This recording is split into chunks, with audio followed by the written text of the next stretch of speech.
Have you ever had to explain to a executive or someone in finance that you can't make people Google more? Not specifically Google more, but yeah, they say, hey, I want X. Okay, well, it becomes a math exercise. In your target areas, there's this many humans. They respond on an average of this, and they convert on an average of that. That equals Y. Those numbers don't change. I can't invent more humans. That's Craig Blake, the healthcare marketing ROI whisperer. And this is People of Healthcare Marketing, the show where I sit down with healthcare marketers to find out what it's really like to run a marathon in their shoes with ankle weights and mandatory checkpoints. That means no shop talk, just real talk about the life behind the job. All right, Craig, welcome to People of Healthcare Marketing. Thank you for being here. First, just a little bit about yourself. So, how did you find yourself here in this chair? Because no one grows up wanting to be in healthcare marketing. So just give us a story of how you got there. Yeah, absolutely. I've been in the agency world for about 30 years. And fun fact, just graduated college in 95. So this is actually the 30th anniversary. I realized that the other day and it was kind of odd. I'm the old guy now. It went by really fast, huh? I used to have hair. But always been in the agent space, always been on the performance agency space on what's driving campaigns to succeed. How does it help the clients and companies grow? So always been doing that. Specifically healthcare actually helped build AMSIV's healthcare practice, and we focused on Medicare. So to your point, no one falls into Medicare. No one says, I go to school to go work in Medicare or healthcare. You kind of fall into it. So we were standing up our healthcare practice and focused on the Medicare side. And that's rolled into working with urgent care and hospital systems, so we can call it the payer and provider space. What's something that even clients maybe misunderstand about the work? I think there's misconceptions about certain areas of the population. I think that's the big thing. When we look at the senior population, which is a big part of both the payer and the provider space, we need to meet them where they are. And I think as clients and marketing, we miss the mark on that. We think seniors aren't tech savvy when they are. If you think about that, people that are aging into Medicare 65 right now have been using their phones and computers to do stuff for over 30 years. That's fascinating. Much different than someone like my father, who's 82 years of age, he's less comfortable. So we got to look at what's the population like and where are they, and have different journeys for each one of those cohorts. If you could rename your job title to better reflect what you actually do, what would it be and why? Oh, that's a great question. To think on that for a second. So if I have an opportunity to rename my job title and to reflect the world we're living in today. Have fun with it too. Yeah, I would be, so, you're sometimes we'll go down a food theme for a second, right? Sometimes you're going to the farmer's market to buy the fresh food for the day. You're writing the menu, you're cooking the food, you're helping everybody prepare it, plate it, and then you're washing the dishes at the end of the day. You got to know every aspect of what's going on because it's so complex. I'm in my role on the growth side of the business and in helping drive the practice, I have to know a little bit about everything. Now, I have subject matter experts I can bring in to say, hey, what's specific here and what's specific there? But I'm almost running a restaurant where I got to know what everybody's doing and and how that all stitches together to make sure when someone walks into that restaurant, they have a great experience. So you have to know everybody's job, the specialties to a certain degree to be able to enable them, help them, direct them. Yeah.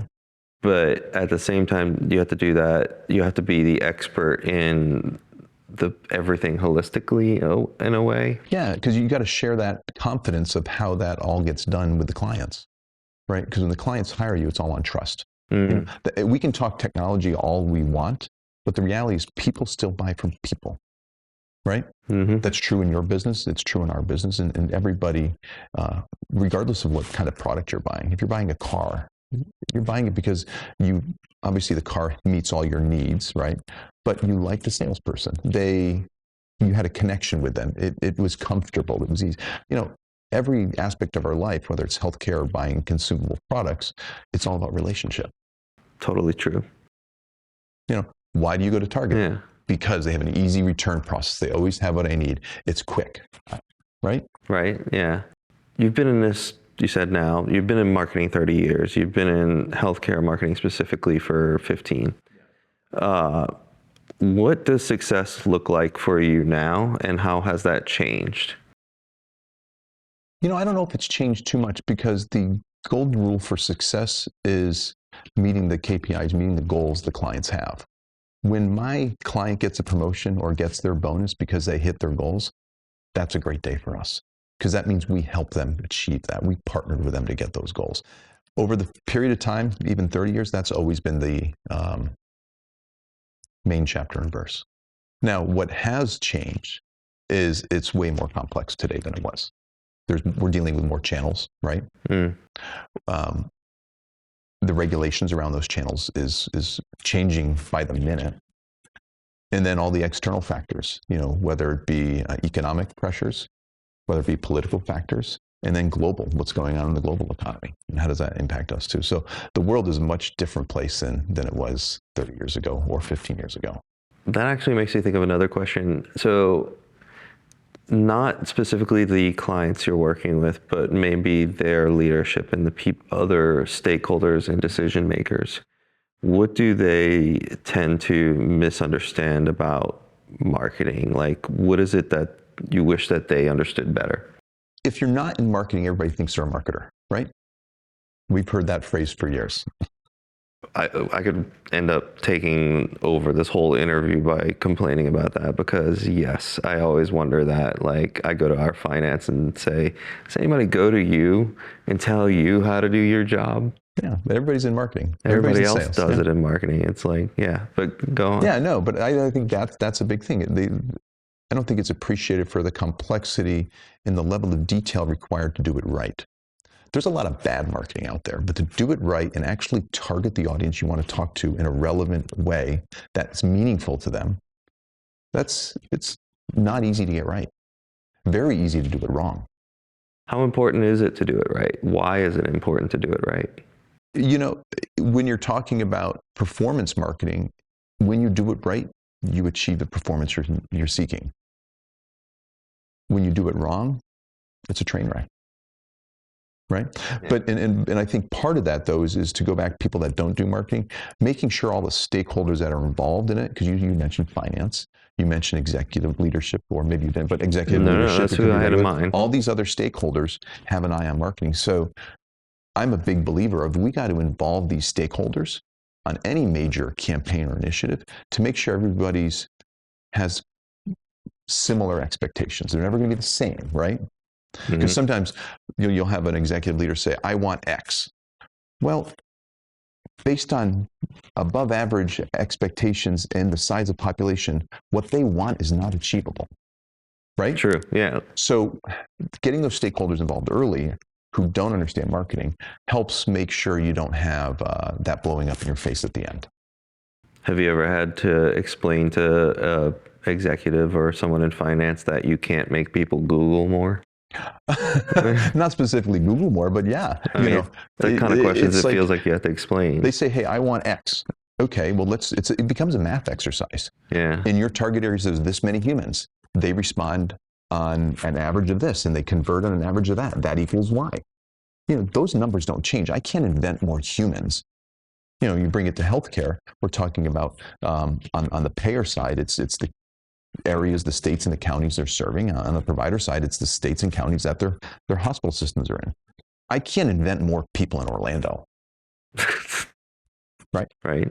We're not doing that yet in AI, are we? No, not yet. But when it comes to those conversations, like, how do you,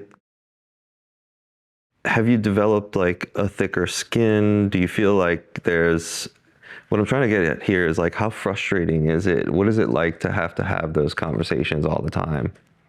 I don't get frustrated at all. I think it's healthy. It's I think the foundation for a healthy, transparent relationship. Because if you don't have those conversations, they're going to say, well, why didn't you tell me that? It bites you in the butt. Because you're there to make sure that they're it's your responsibility, and you're coming in as have maybe like a bigger, older sibling who's like looking out for a younger sibling, or a mentor. Yeah.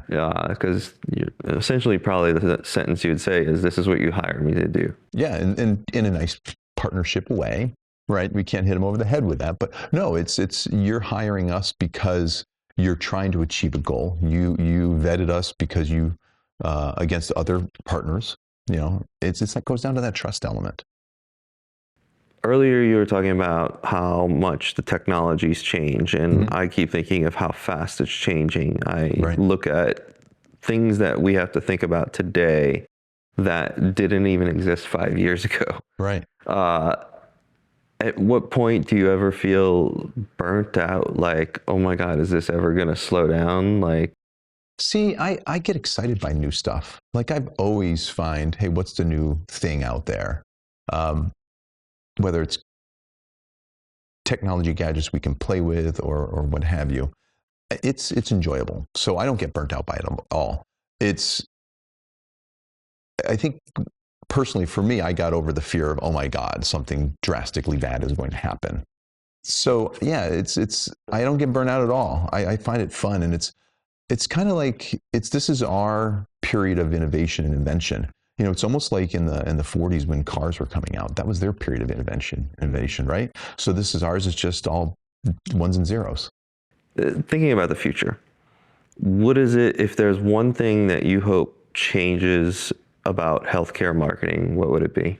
Great question. So it's interesting. When you took a look at marketing trends across a variety of verticals, I dabbled in nonprofit for a period of time, and I always said that they were 20 years behind marketing, right?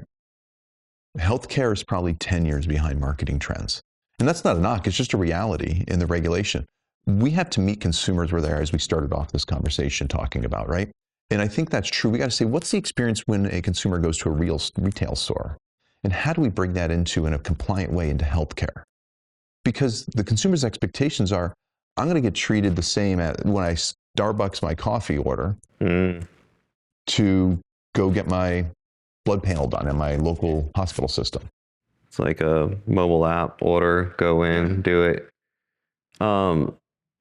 Related to that, like, what is it about you? Like, what skills or talents do you bring that help you in your everyday work? Like, what are the things that you've built over your career that you feel are like just in your toolkit right now that you can always rely on and that make you so optimistic as everything changes? And this has to be soft skills, obviously, right? Yeah, you got to have, you got to love what you do, number one. You got to have a reason to get out of bed in the morning. If you don't have that North Star, then find a new job. So that's baseline. On top of that, the hustle is real. You got to hustle. You got to hustle to understand how is the world evolving around us and how does it impact our individual roles. Your role and my role are vastly different in our organizations, but you got to be hungry to know how is it changing around me. Where is it going? Yeah, and being able to talk to people and learn, right? And it doesn't matter what their age or where they're coming from. We can learn from everybody. That reminds me of once someone more junior to me. I joked about how she was hiring her first role, like becoming a manager, and I was like, "Oh, I'd love to take that job." And she just was like, "There's no way." And had this whole mentality of like, I would have so much to learn from you, and I'm like, you have no idea how much I would have to learn from you. Like, right. It would be the complete opposite. Like, I would be shutting up and listening. Yeah. And it seems like that's what's essentially like a superpower of yours, is to like listen, pay attention. And I think some patience, with age comes patience. So you get patience to, listen and solve problems, right? So that's what we can do. I tell team members all the time, all I've got now is experience. I've been doing this a while. I've seen a lot of stuff happen. There's no new problems. It's just presented in a new way. Do you have an example of when you've been able to pull from the past to solve for the present? Yeah, I don't think of one specific example. Maybe I'll answer it in a different way. I remember early in my career, a campaign went south and I had a horrible day. And, thought we're going to lose a client, all the bad stuff that happens when things go sideways. My wife is a child therapist. And it's like 6:30 at night saying, hey, what time are you going to be home? This is pre-kids, right? And we're, all that kind of stuff. What are you going to pick up at the grocery and all that? I said, how was your day? She said, my day was horrible. I said, oh, what happened? She's like, I talked someone out of suicide today. And I said, my day was great. A bad day, if a campaign doesn't go, no one's dying on the operating table today, right? So perspective. I tell that story that's where I go back to. It's perspective. Could we be better? Absolutely. Do we try to be perfect? Absolutely. But we're humans. Errors are going to make. It's how you respond to those errors and build those confidence with the clients moving forward to make sure it's a long-standing relationship. So I always go back to that story. And I tell that story a lot because it's meaningful. Mm-hmm. And it's just a good level set of, hey, let's do the best we can. Let's have a little fun along the way. Let's appreciate the people around us. And we're not surgeons. Does that make sense? I didn't answer your question, but I was just kind of telling it again. So when you're not a surgeon, but you definitely support surgeons, right? Mm-hmm. And so there is like some enabling and like helping them do what they do best. Yeah. And there's a lot of like things to think about there. How do you help someone who's starting in your field today manage the expectations and maybe the weight of that responsibility? So yes, campaigns can fail because the best part about marketing is when things fail, you still have value because you take those learnings and take them to the next one. What advice do you have for someone who gets into this field because they want to make a difference, and they might eventually have a hard time separating those two things? Yeah, so that's a good one. Someone coming into the field, and you're talking about the field of healthcare marketing specifically, and then their attachment to wanting to do good, right? There's always an element of doing good. Reality is the campaigns we're doing, and we're driving people to pick the right provider, pick the right product is going to help their life. That's the warm fuzzy part of what we're doing, right? And that's, you can't ever forget that hey, these campaigns made sure that a person my grandparents' age or my parents' age chose the right insurance product, or they're going to go on that journey to see their primary care physician to get all their medications straightened out on it. That's wonderful. So you just got to remember that when you're in the trenches, right? That you're not selling a car, you're not selling a phone, you're selling ways to help people live longer and perhaps live with less pain. Mm-hmm. Perhaps get on a plan that gives them dentures so they can chew their food, right? Or guide someone to a healthy meal so they can have nourishment in their family. That's what the campaigns are doing. Mm-hmm.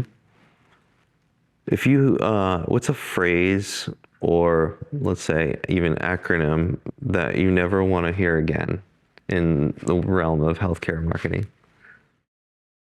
What's a phrase or acronym? Or term, anything. Yeah. Anything I don't want to hear in healthcare marketing. Right? Yeah. I have a few sarcastic answers that'll keep in the back of my head. Well, we're trying to have fun here. So in fact, we'll come back to that question if need be. Here's another fun one. If healthcare marketing were a reality TV show, what would it be called, or what existing reality TV show would it be like, and who would the characters be? Yikes. So I don't watch a lot of reality TV. I still American Idol fan. I don't know why, but I am. It's music, man. I know, it's the music. Actually, favorite music reality TV show was the INXS one they did about 20 years ago, where they went to find their new band leader. But anyway, I didn't even know they had that. Oh, yeah. That was probably pre-reality. Oh no, 20 years ago was when that started. Yeah. But if healthcare was a reality TV show, Big Brother. That's a good one. All right, who are the characters? Well, you got so I don't know the show all too well. I know the framework of that they're being observed, right? Yeah. So that's the regulatory, that's the government, right? Observing it, right? And then in the hospital, you have all the patients, and you have all the communications teams and the hospital workers, and they're all having to work together to get stuff done, maybe solve challenges together, right? Uh-huh. And then you get the insurance companies that get invited into the house, and they have a kind of a complex relationship. And then legal Shows legal's the voice of reason all the time, why we shouldn't be doing something. Yep. And oh, by the way, let's mix in drama TV. If it's like ER, everybody has a relationship with everybody too. Oh, God. There's Dr. McDreamy or something like that. Yeah. So then think about that reality TV show. What's the phrase that probably like everyone who's a fan of the show would be like, oh my God, they said the thing. Oh, still no? So if I had to mix a show, you don't want to get voted off the island. Right? Yeah. That's a little Survivor Big Brother combo for you. One last question. You hinted on this earlier with your advice to someone who's just getting started. So I think you'll probably repeat yourself, but in a different way, is what makes this work worth it to you? Like, why do you do it? It's meaningful. You're right. I'm going to repeat myself a little bit, but to go a little deeper, it's impactful. It means something. We're doing something that's good in the community, and that's important. When we see our clients succeed, it's not just that a campaign was great, is that they improve things in their community, right? And I think that's helpful. And I think as we look to how technology is evolving, we're seeing AI coming in, and that's coming in to help things make life easier. On the Medicare front, there's a lot of conversation of AI enrollment to help someone do that in a more efficient way. That's good, as long as it's done in an appropriate fashion. Let's not put the throttle down and go full bore, but let's do it in a compliant and appropriate way to help people who want to use the technology have a better journey. And with that, thank you for being here, Craig. This was so great. I definitely have more compassion for healthcare marketers coming from B2B SaaS, where I can go full bore. So thank you for being here. Thank you for your candid answers. And I'm just grateful for the conversation. Yeah, appreciate it. Thanks so much. All right. For Craig, healthcare marketing ROI means more than return on investment. It means someone's grandparents chose the right insurance, got their medications sorted, and found the care they needed to live a little longer. And that's the unspoken truth here. Because behind every compliance checklist and cautious claim are people. People who believe in what medicine can do. People who found meaning in the margins. I'm your host, Ronnie Higgins, and this is People of Healthcare Marketing.